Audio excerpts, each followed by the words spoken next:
So I'm going to talk about determinantal polynomials and the principal minor map. So this will be on the more pure math end of the spectrum of this conference. But hopefully it's interesting for this crowd because of the connection with determinantal point processes, which we heard about on Wednesday. So this is based on sort of ongoing work with my student Abir Al-Ahmadiyya, who just started at University of Washington. So the main object of the day is the image of the principal minor map.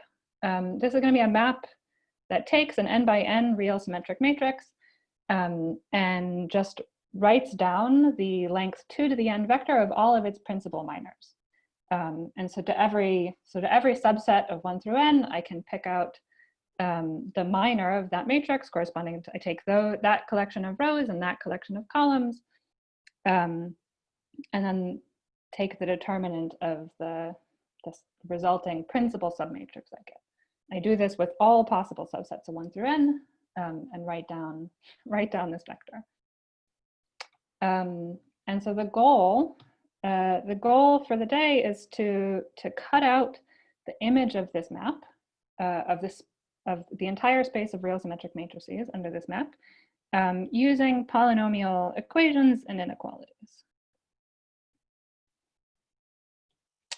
And so just to start with a very small warm-up, we could look at what happens if we look at 2 by 2 matrices. We'll start very small. So I have the input is going to be a 2 by 2 symmetric matrix.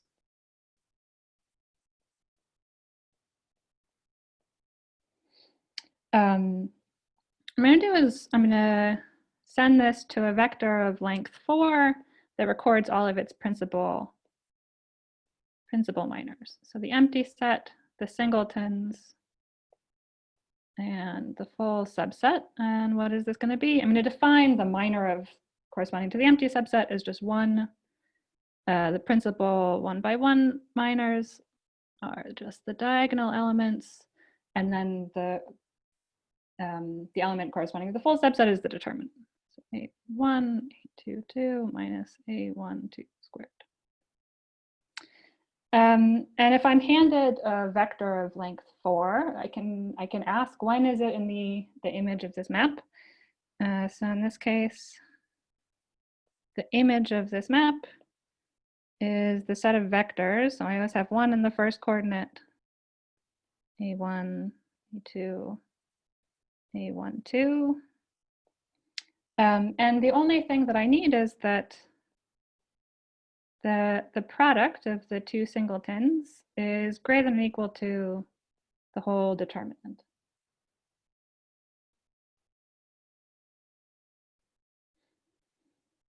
And if I have this, then I can pretty easy. So it's easy to see that this holds. And if this holds, I can reconstruct the matrix. The diagonal elements are just given to me, so I can. That's pretty easy. And then for the off-diagonal element, I have plus or minus the square root of the non-negative number I get by taking this difference. So in particular, it's not always unique. But if this inequality holds, then I'm in the image of this map. So this is an object of classical study, and sort of there was renewed interest in the past couple decades. In particular, so there's a paper in 2006 by Olga Holz and Bernd Sturmfels that studied some of the properties of this map. So in particular, the image is a closed semi-algebraic subset of R to the 2 to the n. Its dimension is exactly the dimension of the space of real symmetric matrices, which is n plus 1 choose 2. And the sort of less trivial properties is invariant under various group actions. So it's invariant under a fairly natural action of the symmetric group. If I permute around the if I let the symmetric group act on the subsets in the natural way, on the subsets of 1 through n, and I start with a vector in the image of this map, and I act on it, then the image is also in the image of the principal minor map. And I can see this just by permuting, rows and columns simultaneously. Slightly harder to see is that it's actually also invariant under an action of the special linear of n copies of the special linear group of 2 by 2 matrices, 2 by 2 matrices of determinant 1. And I will leave for the reader to discover. And so so this is some of the properties of this image, and we want more of them. So we already did n equals 2. Let's think about n equals 3, the image of the 3 by 3 real symmetric matrices in R8. So the dimension of this image, let's do green. The dimension of this image, if n is 3, then this is 4 choose 2, which is 6. And it lives in, sort of naturally lives in the hyperplane A sub empty set equals 1. And this is all living inside of R to the 8. And so what, in addition to the equation A empty set equals 1, one would expect, this has codimension 1 inside of this plane. So one would expect that there's some equation that vanishes on this image. And in this paper in 2006, they find this equation. So here's in all of its glory. So they show that if a length 8 vector is the principal minors of a 3 by 3 symmetric matrix, then the following somewhat large polynomial equation holds on the 8 entries of this vector. So it's a degree 4 polynomial in 8 variables. And this largish, beautiful polynomial. This is a classical object. This is known as the hyperdeterminant. So I'll denote this as hypdet of this vector A sub s. And this goes back to Cayley. This is known as Cayley's hyperdeterminant.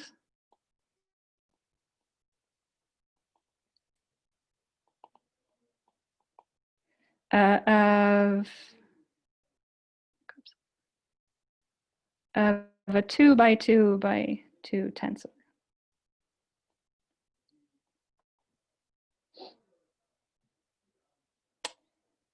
And it turns out that for n equals 3, this is exactly what you get. This is the relevant equation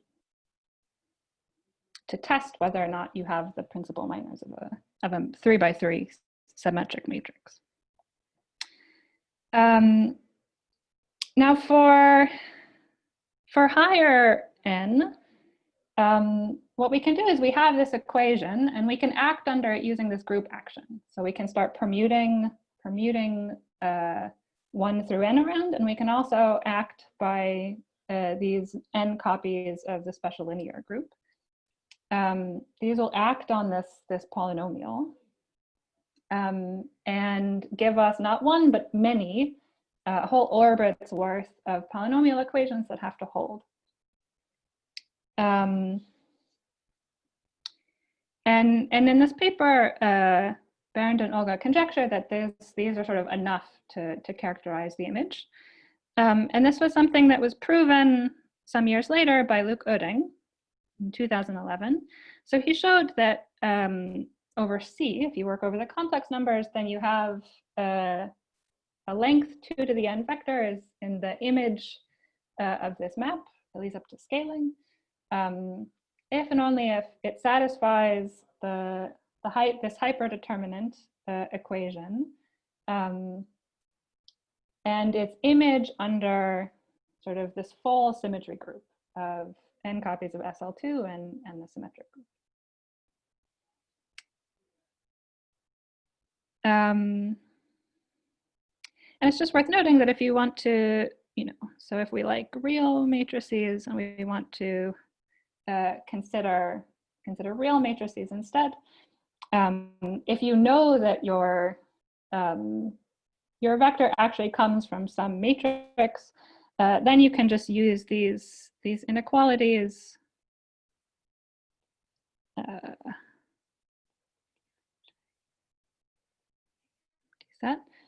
to guarantee that the matrix is actually real. Okay. So that's sort of what was known previously. And what I want to do is I want to talk about a new proof of this that sort of goes through many of the familiar objects from the geometry of polynomials. So I should say Luke's proof goes through some sort of hardcore representation theory.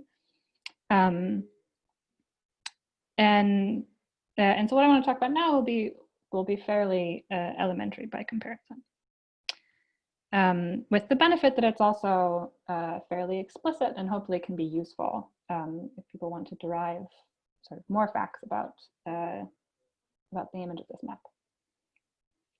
Okay, so what I want to talk about today is understanding this story through the lens of determinantal representations of multi-affine polynomials. So if we had an n by n matrix, symmetric matrix, then what I'm going to do to record its principal minors is I'm actually going to write down the polynomial that I get in variables x1 through xn by taking this matrix, adding the diagonal matrix of the variables, and then taking the determinant of this whole thing. And if we do this, and you actually expand the thing out, then what you're going to get is you're going to get a multi-affine polynomial. Every variable will have degree at most 1. In particular, the monomials are going to correspond to subsets of 1 through n. And in fact, they're exactly going to be the principal minors of this matrix. And the principal minor corresponding to a subset S is going to show up as the coefficient of sort of the complementary monomial. Imagine if you pick off the coefficient of just x1, then you're going to get the minor corresponding to the subset of everything else.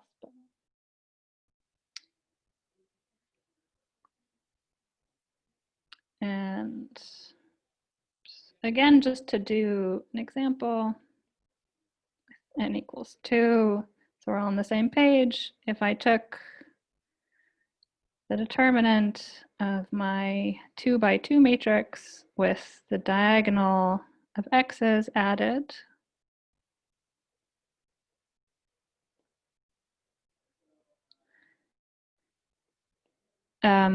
then I'm going to get 4 terms, and the coefficients are going to be exactly the principal minors. So I'm going to get x1, x2 with coefficient 1, plus a1, 1, x2, plus a2, 2, x1, plus the determinant.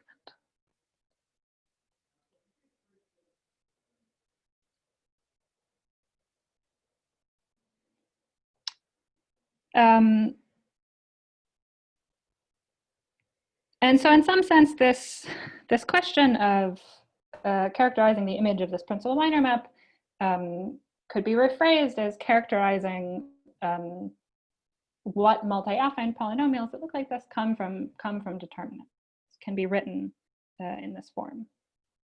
And so in some sense, this is one of the themes of the workshop has been, stable polynomials are a generalization of determinants in many ways. And then, we've seen many times further generalizations of stable polynomials in this workshop. So this is in some sense going backwards. We're trying to ask what, how do we characterize the most restrictive of, our favorite classes of polynomials. One nice thing about this polynomial phrasing of the problem is that the group actions are fairly easy to define. If I have a multi-affine polynomial, then the symmetric group acts on it by just permuting around the variables. And the special linear group acts on it by fractional linear transformations on the variable. So if I have f is a fractional linear transformation and I let it act on the, f is a multi-affine polynomial and I let it act by an element of SL2 on the first coordinate, then I can see this as replacing x1 by ax1 plus b over cx1 plus d, and then clearing denominators. And what I'll get is, again, a multi-affine polynomial. And the claim is that this preserves, up to scaling, having a determinantal representation. Okay. And one of the useful ways to understand polynomials like this is by something called Rayleigh differences, which I think we've seen several times. So if I have a multi-affine polynomial f, and I pick two indices, I can look at its Rayleigh difference, which I'm going to define with respect to I and j, I'm going to define as multiplying the derivative with respect to xi times the derivative with respect to xj minus f times the derivative with respect to both. If I start out with something that with degree at most 1 in each variable, then it's not too hard to see that this polynomial is going to have degree at most 2 in each variable. And then the other thing that happens is that if you start with something multi-affine, then everything involving the two variables xi and xj gets killed. And so what we end up with is a multi-quadratic polynomial in the remaining variables. So this says every variable, degree at most 2 in each variable.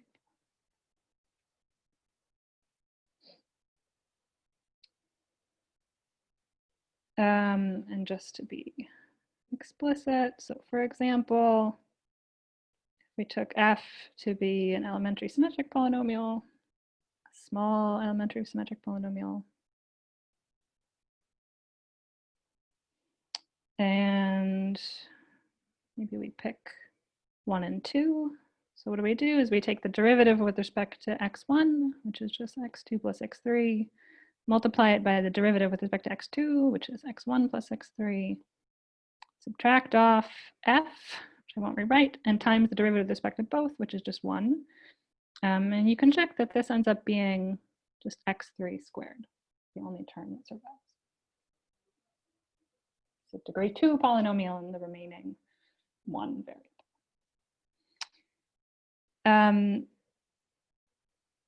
So one of the big theorems in this area is that you can use these polynomials to actually characterize stability of multi-affine polynomials.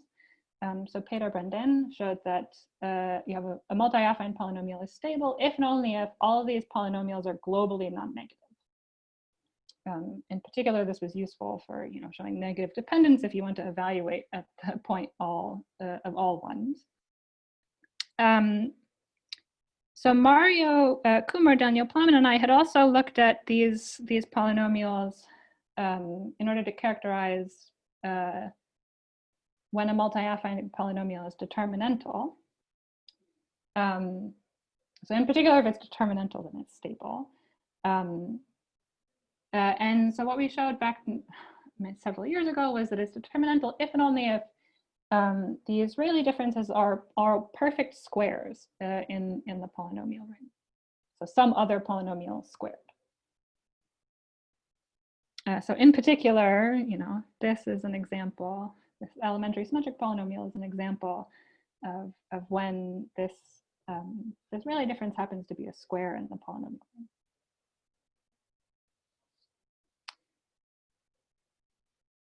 Okay.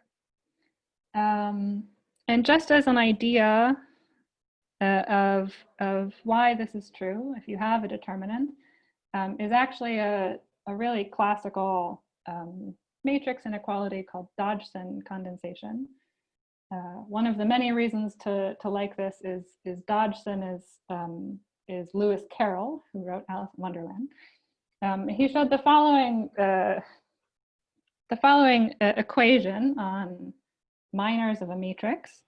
Is if you have an n by n matrix and you look at minors obtained by, first removing the ith row and ith column, you multiply that by the minor you get by removing, say, the jth row and the jth column. And you subtract the product of almost, of almost full minors by switching. So you remove, say, the jth row and the ith column and multiply that by the minor you get by removing the jth column and the ith row. Then what you get, the difference of these two is the product of the n-2 by n-2 minor you get by removing all of those rows and columns times the full determinant. So in particular, it was used, this was originally used as a way of trying to calculate a big determinant as some rational function in smaller determinants. And here, so for if f is equal to this determinant,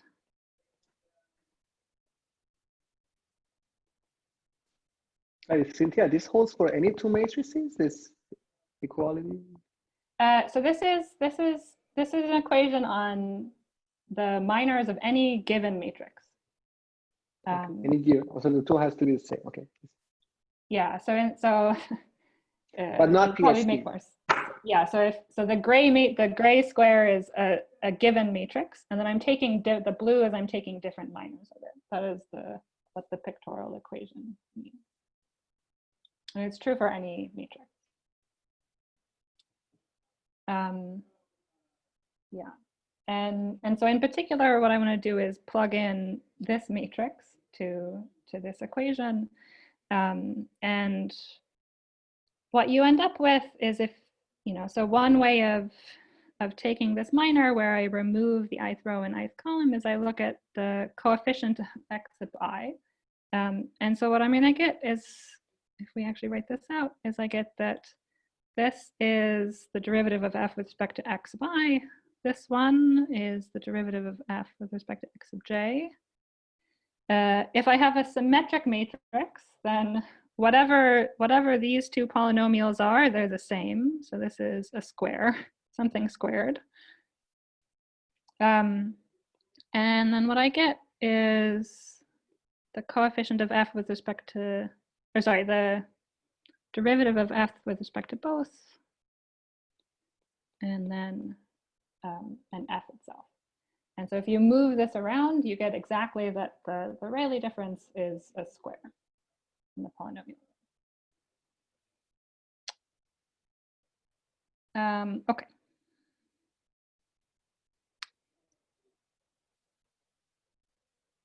And so what we're going to do is use this to characterize the principal minor map. So just as an example, if I take n equals 3, and I take a sort of general multi-affine polynomial in 3 variables, then its Rayleigh difference is going to be a polynomial in just the one variable x3, and it's going to have degree at most 2. So I can really just write this as a univariate quadratic. And then what does it mean for this polynomial to be a square? This is, this really means that the discriminant of this quadratic vanishes, right? That's how you tell if a univariate quadratic is a square. And then I also, if I want it to be a square of the reals, then I should have, these coefficients are non-negative. And then sort of the starting point for this project that I've been working on with Abir is if you write down what these are as functions of the coefficients a sub s, this discriminant turns out to be exactly this hyperdeterminant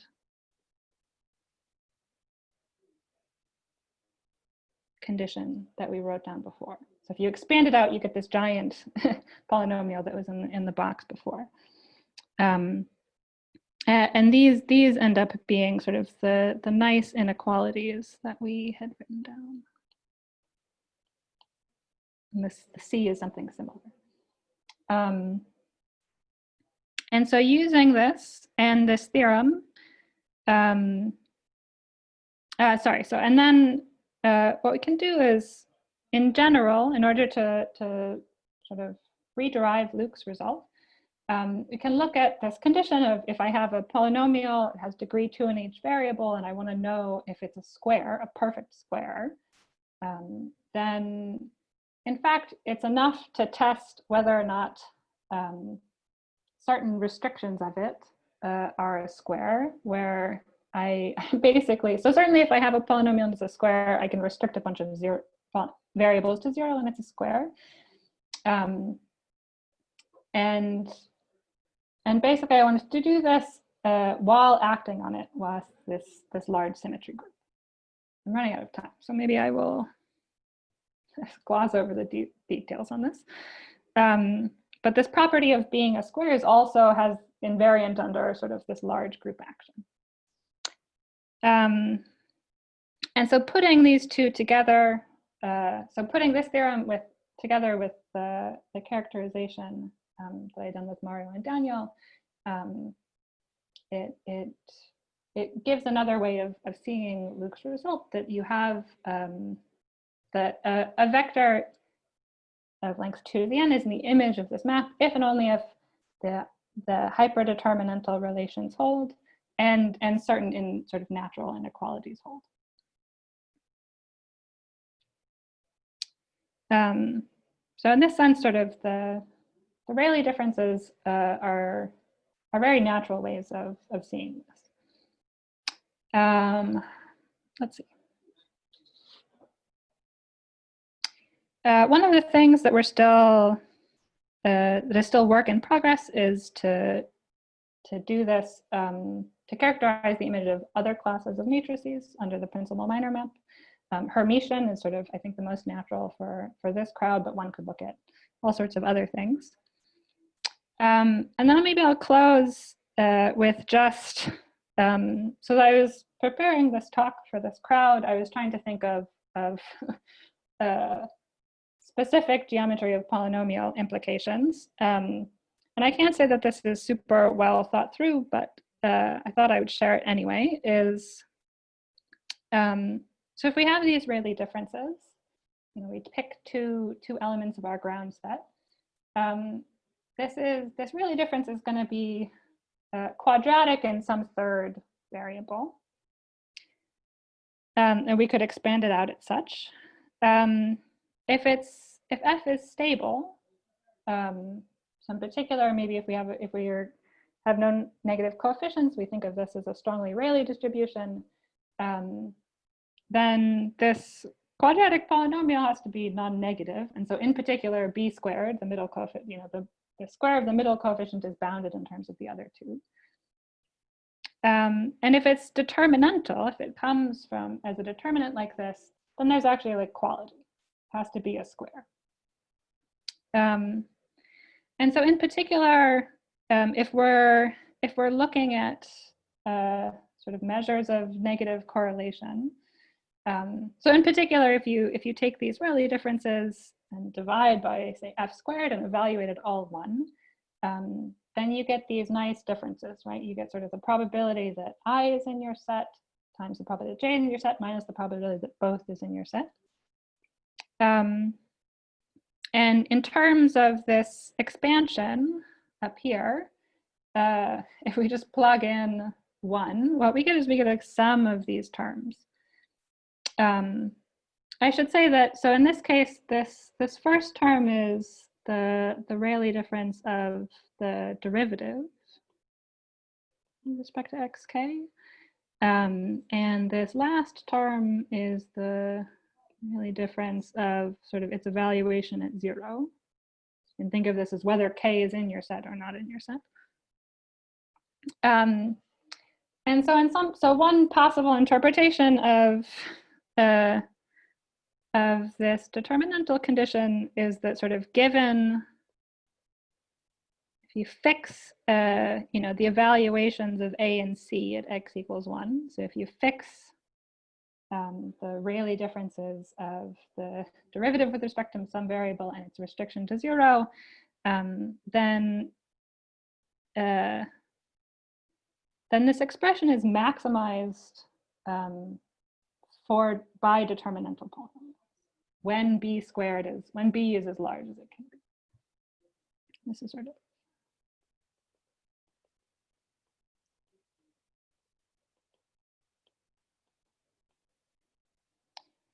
and so this is fairly open-ended, but one of the questions that this in particular left me with is if there's some meaningful sense for which strongly Rayleigh measures coming from determinants are extremal in some interesting way.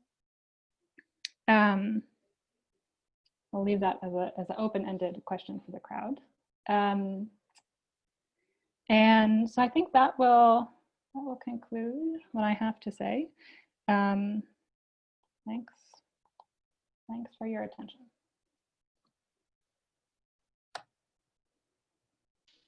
Thanks a lot, Cynthia.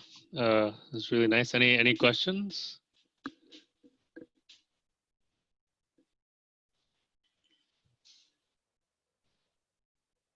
So by extremal, you're imagining something like, can you write strongly Rayleigh measures as mixtures of determinantal or something like that, or? I mean, so to me so I don't know if it's useful, but here, like if you specified, say, the correlation of say what is it called?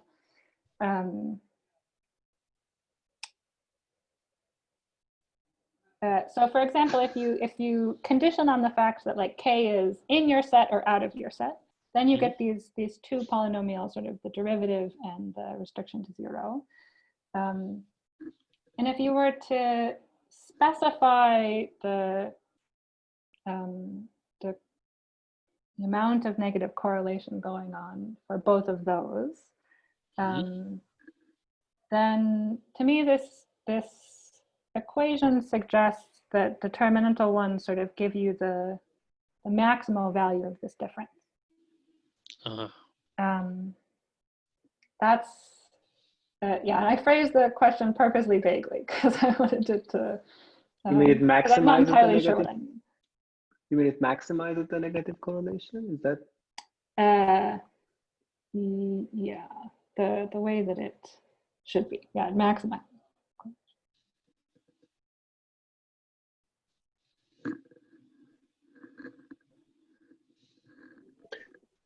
One other thing which I'm not sure if it's related, but there are these works like a number of works in machine learning community, which they sort of try to learn a determinantal point process, or I guess another related one is, given a distribution, you want to see how close or far is it from a determinantal point process. So I thought, and I'm not sure if this line of work is related, but it seems like this vector you're giving, asking if this is coming from a matrix. That seems kind of. I mean, it's it's a length 2 to the n thing. So it's that's a huge problem. Yeah, no, there was this this work of, I think, Rayleigh, Koleska, and Toskar, who said if you're given if you're promised that that you have a matrix and you sort of can access the principal minors by some oracle, then there's a O of n cubed time algorithm to actually reconstruct some matrix with those principal minors. Yeah.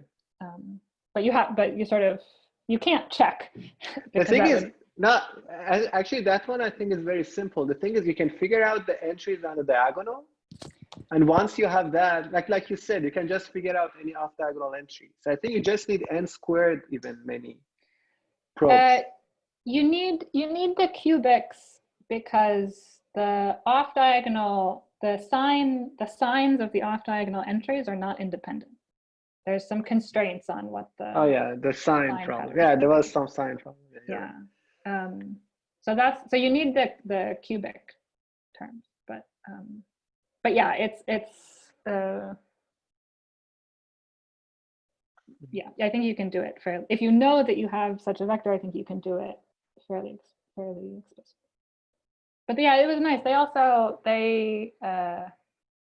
I think they did it with like n squared times of like accessing this oracle, and then like n times s sort of other things, where s was like the sparsity of the matrix, the number of non-zero entries in the matrix.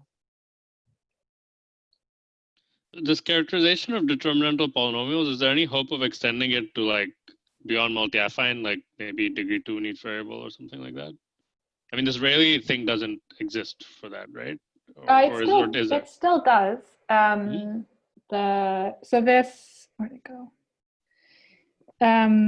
I sort of phrased everything in you could certainly still take this polynomial. It'll no longer have degree 2 in each variable. Yeah. And then some of these if and only ifs break down. Yeah, that's what, so that breaks down, right? But is there something nice other than is there another if and only if that's? That's a good question. I don't know.